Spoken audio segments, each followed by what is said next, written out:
When you first look at this man, what comes to your mind? What is your first impression? Do you think you would go out on a date with him if your Tinder profiles matched? How comfortable do you think you'd be during the date? You see, when most of us go on first dates, we are more concerned about what we'll wear, first impressions, how much information to freely give on the date, or maybe how the date will end. Will they like you? Will you like them? Or there won't be any chance of a second date? Well, this case will reveal to you that there's a little more that you should be concerned about besides that.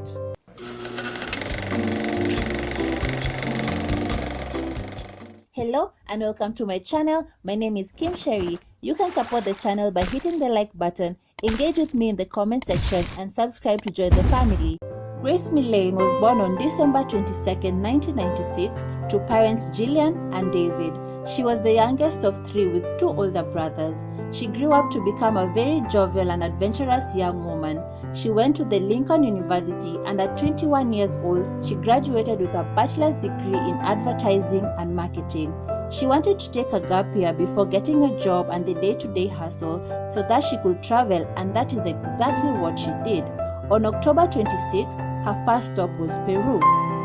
She always documented her experiences on social media, and anyone could tell that she was having a wonderful time traveling. She tried new foods, socialized with the locals over there.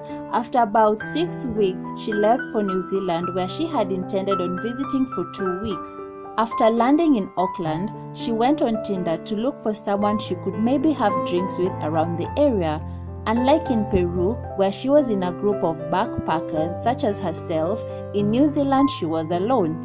Traveling alone can be unnerving, especially if you're going to a foreign land. However, Grace enjoyed every bit of adventure she got out of the trips. After scrolling on Tinder, she would meet a 26-year-old man by the name Jesse Kempson, who was from Australia, and a date would be arranged. On the evening of December 1st, literally hours before her 22nd birthday, Grace went out to meet Jesse. It's fair to assume that she was nervous and excited at the same time. Once they met, they went into Sky City for some drinks, later going into a Mexican cafe for some dinner and a couple more drinks. After about an hour and a half, Jesse paid for the meal and the two left to go to another bar that was located a few minutes from where his apartment was. At one point, Jesse left the table and Grace texted her friend about the date. She told her that she had met a guy who worked in an oil company and that they got along very well. She said that they were having lots of cocktails and getting smashed as it was her birthday the next day, also adding that she would send her more details about the date the next day. It is safe to say that she was very excited about the date. And just to point out, Jesse was a serial liar and would give different stories about his life to his dates, and he went on a lot of them. Jesse then returned to the table, and after a couple more cocktails and a little bit more canoodling, the two left the bar at around 9:40 p.m. to Jesse's apartment. They looked very happy and content in each other's company.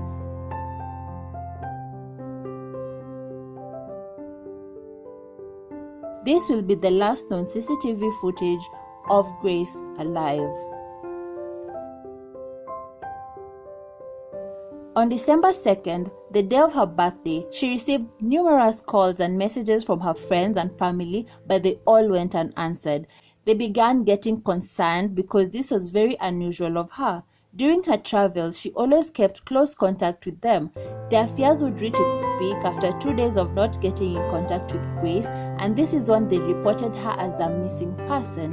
The police launched the investigation and used CCTV to retrace her steps from the night before. The amount of CCTV coverage in the area is impressive, and this helps the case because they were able to come up with a comprehensive timeline of the night before she disappeared. They soon found out that Grace had left to meet a man in whom she dined and had drinks with. Later, they learned that Grace and Jesse had gone to his apartment, and after looking through all the surveillance footage of the doors in the hotel, they were certain that Grace hadn't left the apartment building, at least not willingly. What stood out to the police, however, is the amount of movement by Jesse in the days following. He leaves his apartment the next morning after the date and goes into a mall looking for a suitcase.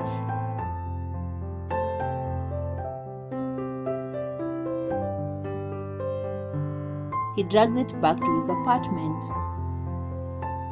He leaves to go to a store to buy cleaning supplies.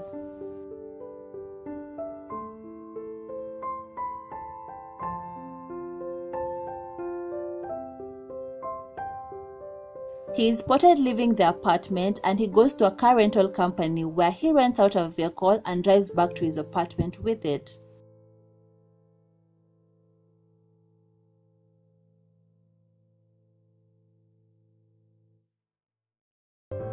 And as if his day hadn't been busy enough, he went on another Tinder date. This date, however, was awkward and Jesse was nervous the entire time. The conversation was weird too, as it involved Jesse talking about what he had done but in third person. He asked the woman to go with him to a different location, but her gut instinct urged her to call it a day.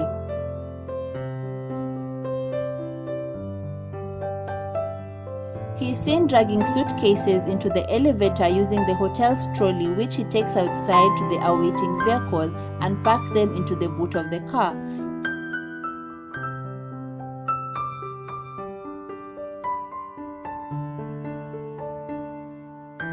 He then goes back to his apartment and goes to bed. Early the next morning at 6 a.m., he leaves his apartment again and can be seen driving into a car park. He enters the store to get a shovel and can be seen describing exactly what he wants. Later, he is spotted in a car wash where he proceeds to clean the vehicle very meticulously. At 4 p.m. the next day, he is seen carrying a bag with items in it that he disposed in different bins around the street. After reviewing the extensive surveillance footage, her case was shifted from a missing person to a possible homicide. The police located Jesse and brought him to the station for further questioning. We actually don't know if she's been murdered or not yet. She may be alive and well. Okay. But she might also be dead. Okay. Okay? And it could be that you've done it.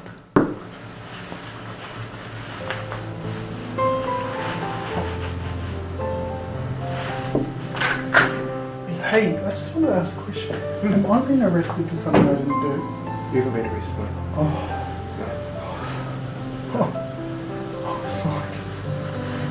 His first interview was filled with lies.